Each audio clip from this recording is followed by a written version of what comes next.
So welcome tonight. I'm going to be sharing some tips and some tricks about digitizing your photos and negatives. And I am Kari Schick. I'm here with Colleen and Cheryl, and we are part of the Consistently Creative crew. We have a Facebook page, and we also have a Facebook group called Consistently Creative Croppers, and you're free to interact, ask questions there, share layouts, share some of your favorite memories with us there. And if you're checking this out on YouTube, feel free to drop a comment. We'd love to hear your thoughts and answer any questions you might have. So normally on the first Wednesday of the month, I share some things about dealing with our photos and our memories and preserving them. And we've had a couple of months off due to some summer travel and holidays. So I thought that this would be a good time to chat about digitizing your photos and negatives. And I normally have a plan of what I was going to do. And as I sat down to think about it, I kind of recognize that anybody who's watching this probably already has the answer to this question about why should you digitize. So, but just in case you don't, most people don't look at photos and albums anymore, let alone when they're still buried in envelopes and boxes and put into the back of the closet. So digitizing your printed photos is a way to ensure that they're not going to be lost. And digitizing them sooner rather than later allows you to retrieve the best quality possible.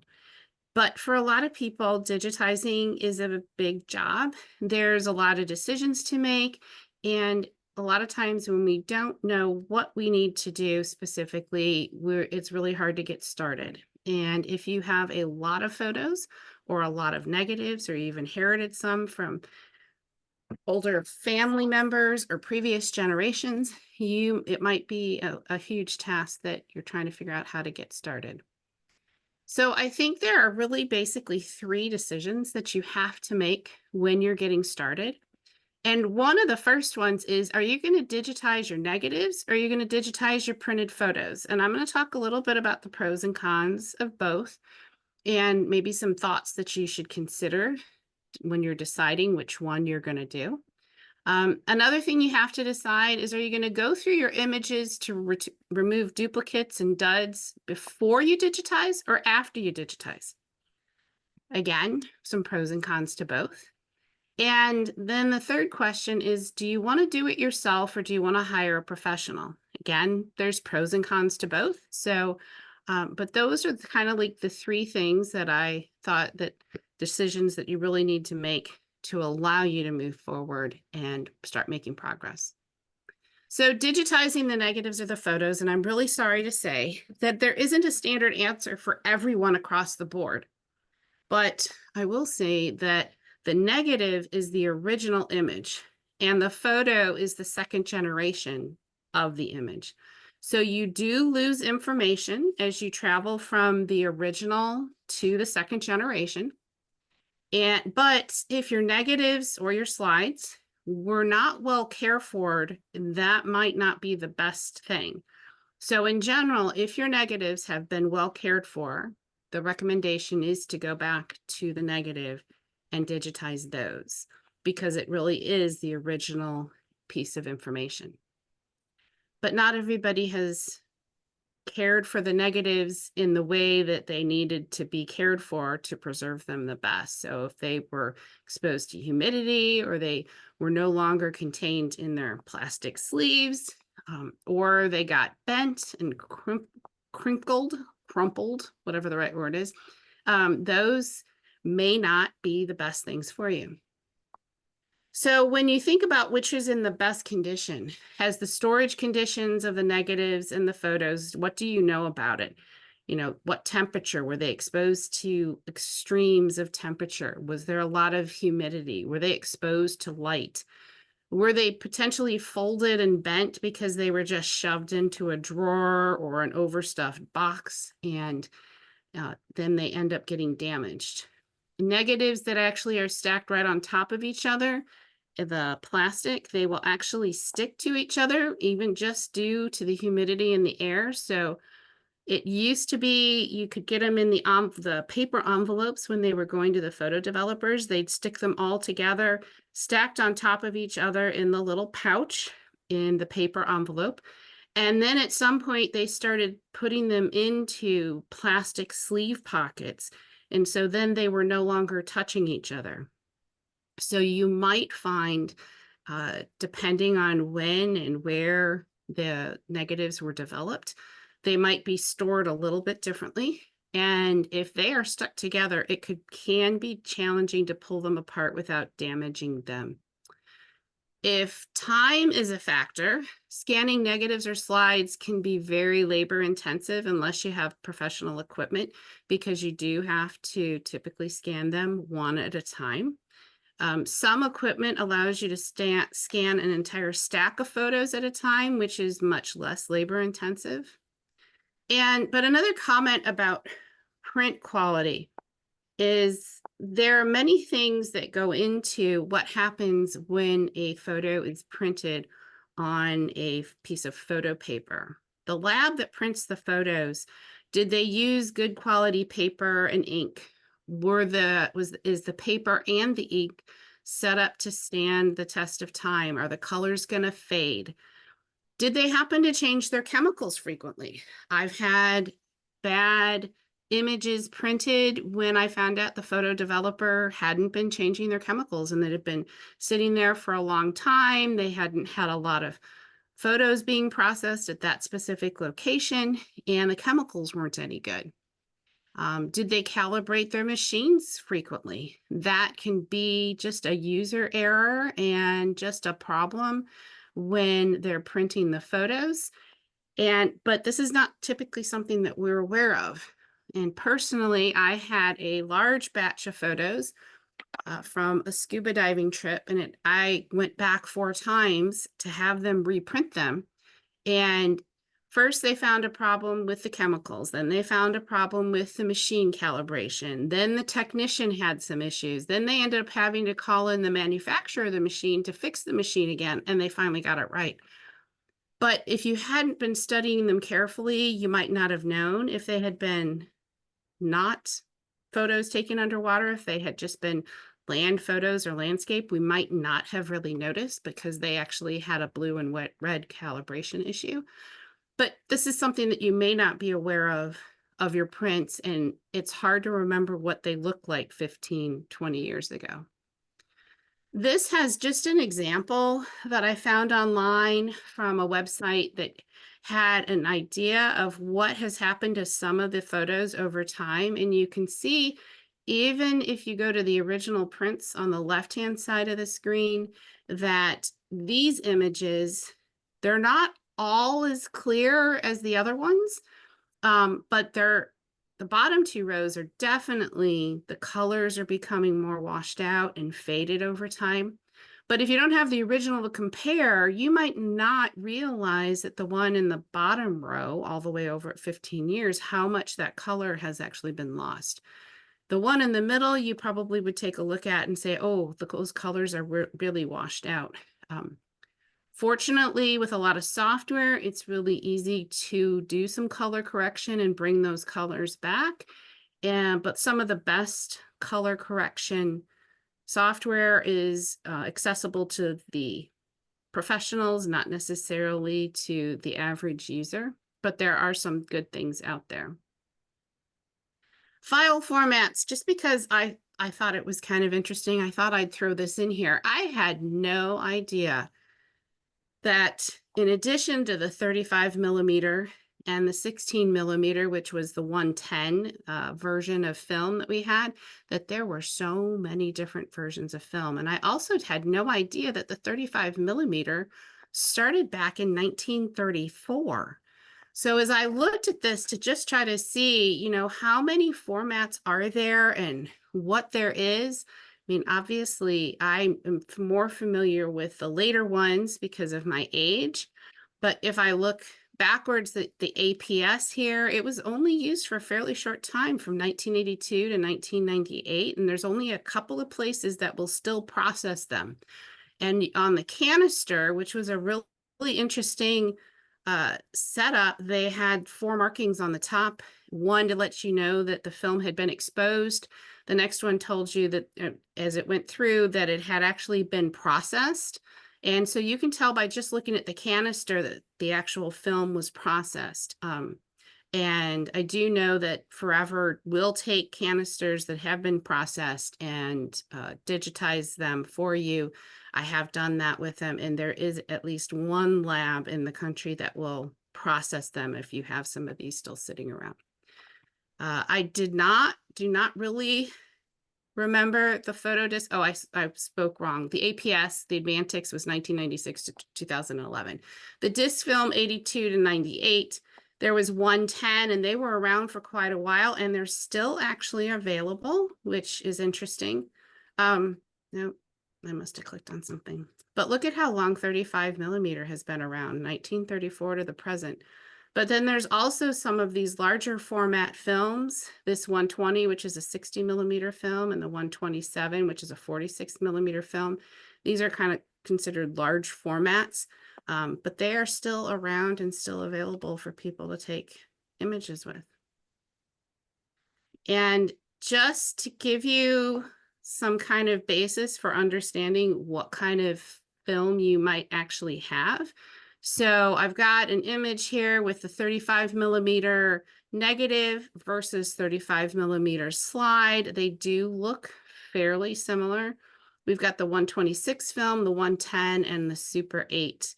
And if you're going to end up digitizing yourself or watch somebody do it, there's different trays that you would actually put these negatives in to be able to digitize them and be able to see one individual image at a time. So if you look at this 110 slide tray and the 110 film, you would slide it in and it will capture one image at a time, and then you have to slide the negative in a little bit farther and capture the next image, which is why it is so labor intensive. So that was a little side note, but it also might answer the question if you have some film and you don't know what it is, maybe taking a look at this will help. So going through your images to remove duplicates and duds before or after digitizing. Again, one answer doesn't fit everyone. It depends on your time, your money, and which is easier for you. So a couple of thoughts. Viewing negatives to determine which ones to keep or delete is challenging unless they're enlarged. So if you have to take the negative and are trying to hold it up to a light or to a light box and looking at it as the original size, if we look back at like this 110 film, these are really tiny. It would be really hard to determine which of these are ones that you want to go ahead and digitize. 35 millimeters a little bit easier, but they're still fairly small. So unless you have a viewer or a way of enlarging them, it's really hard to determine which ones you want to digitize and which ones you don't. Going through a large box of photos is easier, but it still is time consuming. Kind of a first go through is really easier, especially for the things that are just poorly out of focus or cut off because somebody held their finger in front of the lens. But it can be really hard to do a comparison of which is the best. If you're looking for something that has all the people with all their eyes open, or which one has the best smile, if you're trying to compare a couple of photos that are the same, it can be very hard to tell the difference unless you are able to enlarge them. Some prints can still be enhanced and sharpened and color adjusted and still will be worth keeping, but you might not know that until after they are digitized. I've seen some images that started out looking like, I'm not sure that that was really worth digitizing, but once it's color corrected and sharpened and enhanced, it's like, oh, that's an amazing photo. So sometimes it's really hard to know until you do digitize it.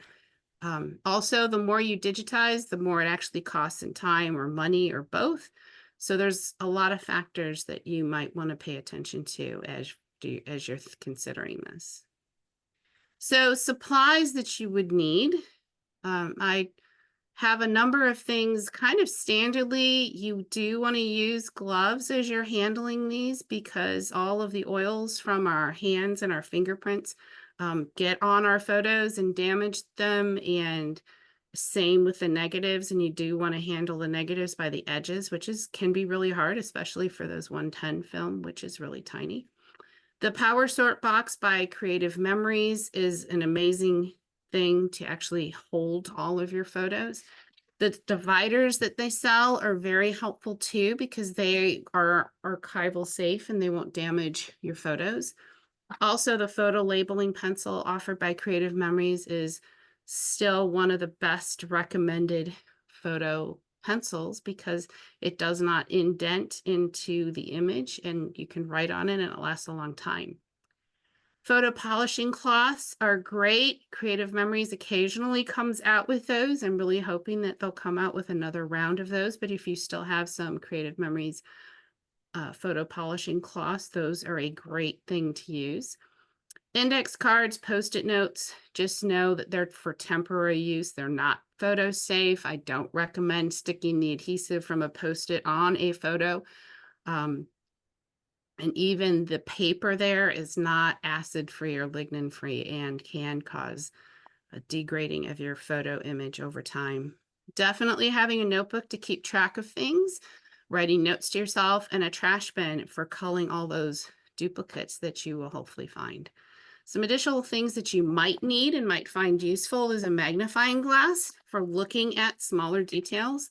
A thin metal spatula, dental floss, blow dryer, and undo are really great at trying to remove photos when they are stuck to those old magnetic style albums, or if they are stuck with an adhesive and you're trying to get them off. All of those things can be really helpful. I caution you with the blow dryer to not have high heat and end up damaging your photos, but I know a lot of people have used it successfully. And one thing I've seen more and more people recommend, especially lately, is you wearing a face mask when you're handling moldy photos and moldy film, because it is very easy to have that mold get into the air, and that's not really a good idea. So when you are downsizing, you've got to make a lot of decisions, getting rid of duplicates, deciding what to keep, trying to organize in groups, labeling what you have, and then storing them in a dry, safe location as you're working your way through this process. And this table that is just covered with images and photos of various formats and videos. And you can see there is a power sort box in here in the middle of the table. And it looks like they actually probably could use a couple of power sort boxes. And there's also the individual power sort dividers sitting up here on top of this other box here in the back. So a big process, and depending on what you're working on and what your status with it is, you can tackle it all at once, or you can tackle it in bits and pieces, kind of whatever is going to work best for your situation and the space you have available and the time you have. So I don't know that I've talked about the ABCs of sorting a whole lot in the past during photo time, so I thought this was a good opportunity to talk about it. And this was started a long time ago. I honestly don't know who to credit this with, but I know that Creative Memories advisors have been using this ABC for a very, very long time. So A is for album. It's for the best of the best. These are the things that actually belong in your album that you really do want to keep forever. B is for box. They might support your best photos you're not really ready to part with because you just might want access to them, but they can go in a box. They don't necessarily have to go in your album. C is for can, and that, yes, is actually for the trash can, because we normally have lots of duplicates or duds or out of focus and really bad photos. I know that I have a lot of those. And there's a lot of what one of my friends called the duh photos. It's like, why did I take that? What was the purpose of taking that photo? I don't even know why I have that. So, but a lot of people have a really hard time parting with their photos. So one of the recommendations I've seen that I really like is put it in a box with today's date. And if a year from now you haven't missed them, you can probably go ahead and decide that you can part with them.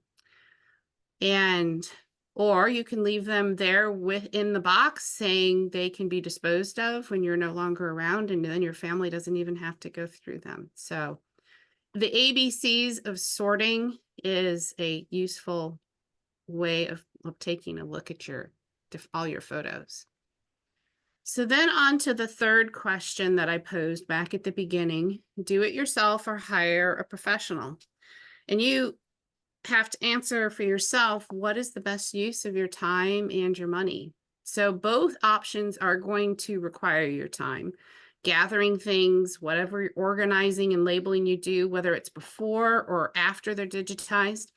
So will have some time investment in this, regardless of whether you end up actually digitizing the images yourself or hiring someone. If you do it yourself, you need to be sure that you have the knowledge that you need in order to do that. You have to have the right equipment and the time to do it. And somebody recently pointed out to me that you also have to have the motivation to do it, because they were finding it really hard to get started. They had the equipment, they knew what they needed to do, and it was like, this was just a big job. So you need to have all of those in order to kind of get started. There is a possibility that equipment is available at your local library or maybe your historical society, but I do caution people to be careful when they're using public equipment that could become damaged or scratched, because if the glass that is being utilized to take the image ends up being scratched because of other patrons not being careful with their nails or rings, you're going to end up with poor quality images. So I recommend, before you spend hours and hours using public equipment, that you scan a couple things, take a look at what they look like, and before you invest hours of time scanning things and then only to find out that there was a scratch on the piece of equipment. Usually they do purchase decent equipment, but it might not be the most current professional technology that's available. There may not be any color correction software with it. It may just be a slide in an SD card or a flash drive into the equipment, and you're going to get that image. You also may or may not have all of the settings for how many dots per inch or things like that. So you definitely want to pay attention as you're using public equipment. Hiring a professional definitely requires finding a good professional, whether they're local or not local, and will cost you money, time for them to do that. But just don't forget that your time is valuable whenever you're deciding which way you're going to go. So digitizing yourself, you can purchase a scanner or use one available to you. And there's 3 different types of scanners. There's a couple of other ones, but I think these are the 3 that are the most popular. There's flatbed scanners that people have, whether they're with their printer or a separate standalone flatbed scanner. There's also things that auto feed or sheet feed into scanners, whether they would feed into an existing printer or scanner, or whether they are just a standalone photo scanner that would allow it to feed its way through. There's also scanning apps on the phone. And right now there seems to be a lot of discussion about this, but the camera quality is still not as good as a scanner. So, which is very interesting, because we are taking higher and higher resolution photos on our phones, but the scanner apps are not scanning at as high DPI as we can get on our scanners. So again, if you want to try it and use it, definitely give it a try and see what you think. But I would be testing it and making sure that you're ending up with a reasonable quality image before you invest a lot of time in that. So the current digitizing standards, which has been this way for a while and probably will continue to be this way, is that photos should be scanned at 600 DPI, and slides and negatives should be scanned at 3000 DPI, and large format scans like scrapbook pages, should be 300 to 400 DPI.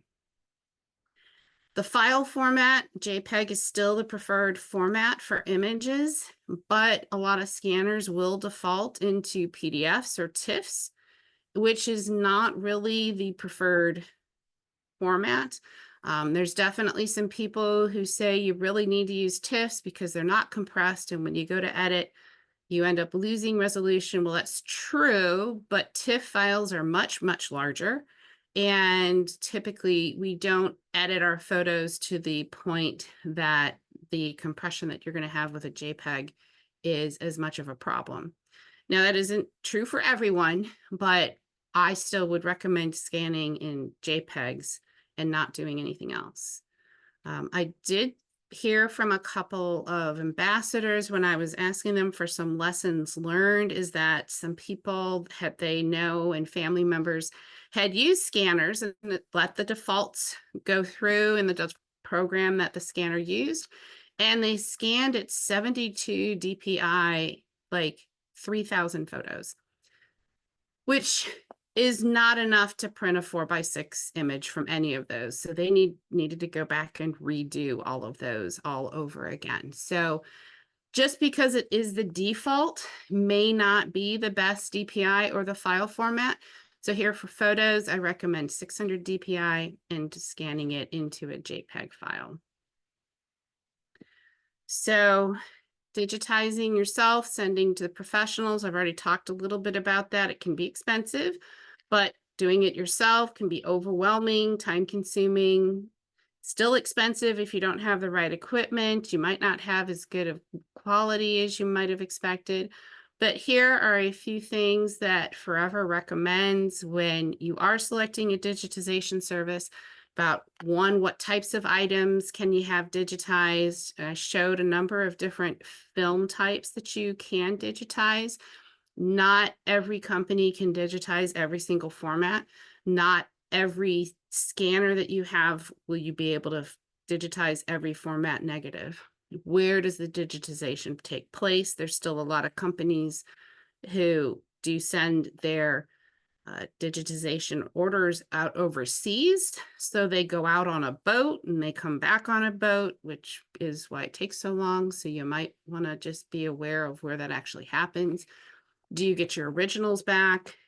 Are they easily accessed once you have them digitized? Do you keep the digital rights? There are a couple of companies that have recently come out and said they're, again, that not only are they taking their digital rights, but the biometrics are being sold to other companies now. So that's a whole other conversation, but something that you should be attentive to. So can you easily share them? Are the technicians highly trained? What kind of care is given? Are there any enhancements and quality assurance steps included in the digitization process? And does the company offer client care if you have questions? And one nice thing about Forever, and we were talking about this earlier before we started recording, is that one person on the call this evening had one with Forever, a video diary of the digitization order that she recently sent in, where they video what those enhancements and QA steps are as they walk through the process. They show what the equipment is that they're using. And if you're really curious, Forever has a Facebook page called Forever Digitization, and they have videos in there pretty much weekly of things that are happening, information that's might be of interest to you, of the equipment, the different types of media, and they will show you what they're doing and how they're managing everything. So they're very transparent. And obviously with Forever, you have the opportunity to work with an ambassador like myself to help you through the process. So I know that was actually a lot. There were a lot of different things that I talked about, but it kind of boils down to 3 questions to ask yourself when you're getting ready to digitize your photos or negatives. 1, are you going to do the negatives or the printed photos?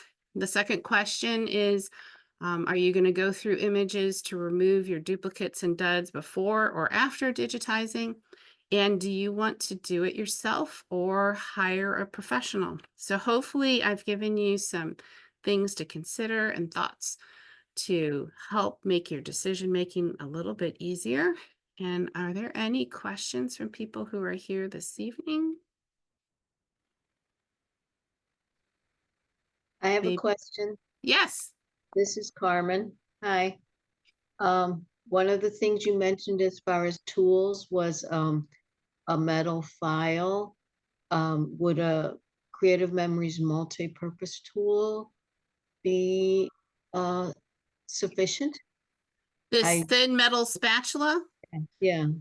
It can be. There's also some that I've seen that are being sold for like the Cricut that have like a curved edge that'll lift a little bit better. The multi-purpose tool can be really useful, but it doesn't have as big of a blade on it if you're really having to get in there. But I think the multi-purpose tool will work pretty well for a lot of things. Okay. Okay. Second question is, if we were using the scanner Mm-hmm. at the photo booth, Mm-hmm. is there a place on the scanner where it would usually tell us the default for the DPI, or is I mean, or It may or may not tell you. It really depends on what the equipment is and how it is set up.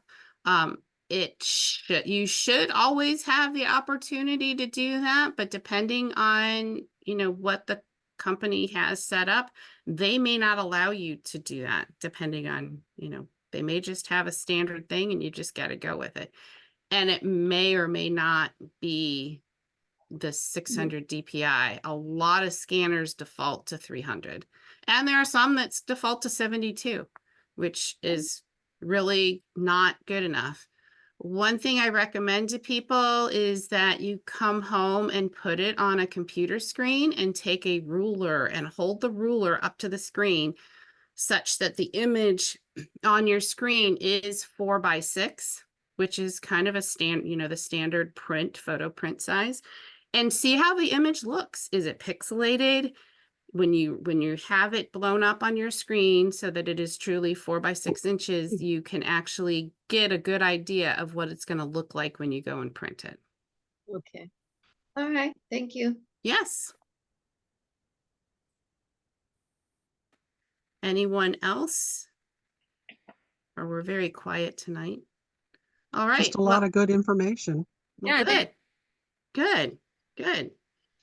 Well, thank you very much for your time. And again, if you're on YouTube and watching this, or you're on Facebook watching it, definitely drop a comment and let us know your thoughts, or if you have any questions or anything that you'd like to see in a future photo time. So thank you so much for your time, and we'll see you next week. thanks, Kari.